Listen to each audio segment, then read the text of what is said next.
Hello everybody and welcome to our YouTube channel where we tell football stories as they occur. Today we are going to dive into the world of the well-spoken sporting director Dan Ashworth, who is touted to soon be joining the ranks at Manchester United. Ineos and Sir Jim Ratcliffe have come in guns blazing since their 25% bid for Manchester United was accepted by the Glazers and has since been ratified by the Premier League management. There have been reports of major backroom staff changes. They have acquired the services of Omar Berardi from their arch-nemesis Manchester City as the new chief executive replacing Richard Arnold. Ineos and Sir Jim have then turned their attention to a new sporting director, with Paul Mitchell and Dan Ashworth being the top candidates.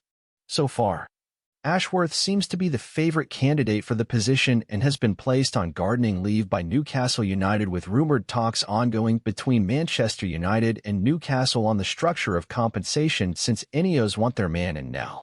There has been little success so far, as Newcastle United are holding out for a huge £20 million compensation sum, which in a recent interview Sir Jim termed as stupid and, I quote, "a bit silly, personally. I won't get dragged into that. What I do think is completely absurd is suggesting a man who is really good at his job sits in his garden for 1.5 years. So, who is Dan Ashworth? And why do Ineos and Manchester United want him so badly? Well, this is his story. Dan Ashworth was born on January 5, 1971, in Redditch, Worcestershire, England, and started his football journey as a player before transitioning into administration and coaching roles. Although not achieving the same level of fame on the field as he has done off it, Ashworth's early experiences as a player undoubtedly shaped his understanding of the game. During his youth, Ashworth came through the academy at Norwich City, then joined non-league club Eastbourne Town, playing 21 games and scoring 4 goals before moving across to St. Leonard. He later spent time in the United States, coaching West Florida Fury, before returning to England to play for Wisbech Town. He left Wisbech in the autumn of 2000, following financial problems at the club. After his playing days, Ashworth began his managerial and administration career in January of 2001, becoming the academy manager of Peterborough, where he left at the end of that year. In January of the following year, 2001, he joined Cambridge United as the director of the youth department, a position he held until February of 2004 before leaving to join West Brom in March of that year. This was his first significant role in football.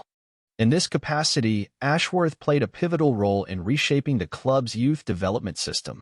He implemented new strategies and programs aimed at nurturing young talent and creating a pathway for them to progress into the first team. His work laid the foundation for the club's future success and earned him recognition within the footballing community. Due to his successes with the academy, he was promoted to the first team and was appointed the sporting director of West Brom in December of 2007.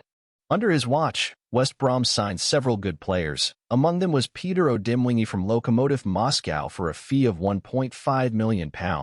Odemwingie went on to be a fantastic player for West Brom, bagging 30 goals for them, including 15 in his first season at the club, and is considered to be among the top 10 signings of all time under the watch of Dan Ashworth.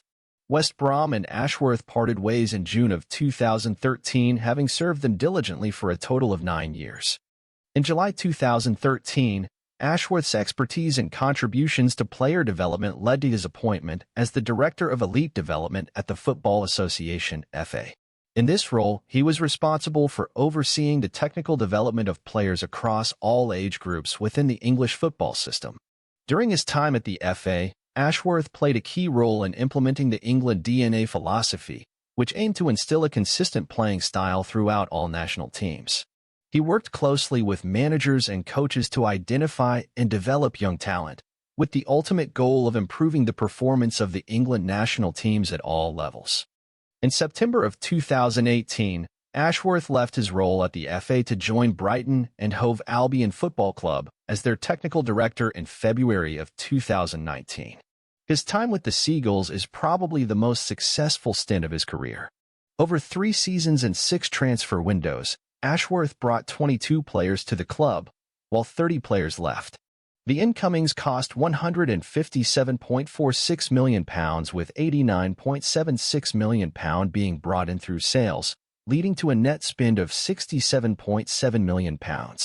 Interestingly, since his appointment, Ashworth bought 4 players for fees greater than the club's previous transfer record, so he was not afraid to make some bigger signings in the role. Dan Ashworth specialized in buying young players at a cheap that developed within the club and later sold for huge profits. One such notable deal is that of Moises Caicedo.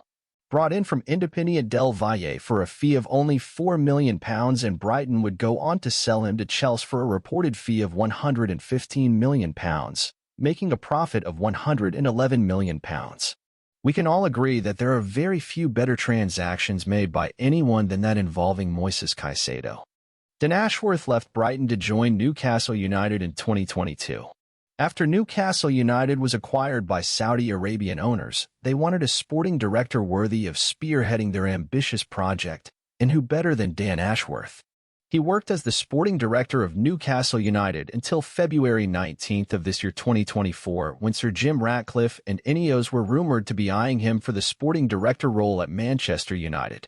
Dan Ashworth is also keen to join the rebuilding process at Old Trafford and has been placed on gardening leave at Newcastle as the two clubs are enjoined in a tug-of-war on what the compensation fee would be. Newcastle United wants €20 million to let go of their man, which Manchester United deems it too high, and considering that Ashworth joined them for a fee of only £4 million, this could be another classic case of Manchester United tax. Whether Dan Ashworth joins Manchester United remains to be seen, but no one can argue that the man is good at his job given his glamorous track record. Thank you so much for watching. Please subscribe and hit that notification button so that you don't miss any of our videos. Cheers and see you in the next one.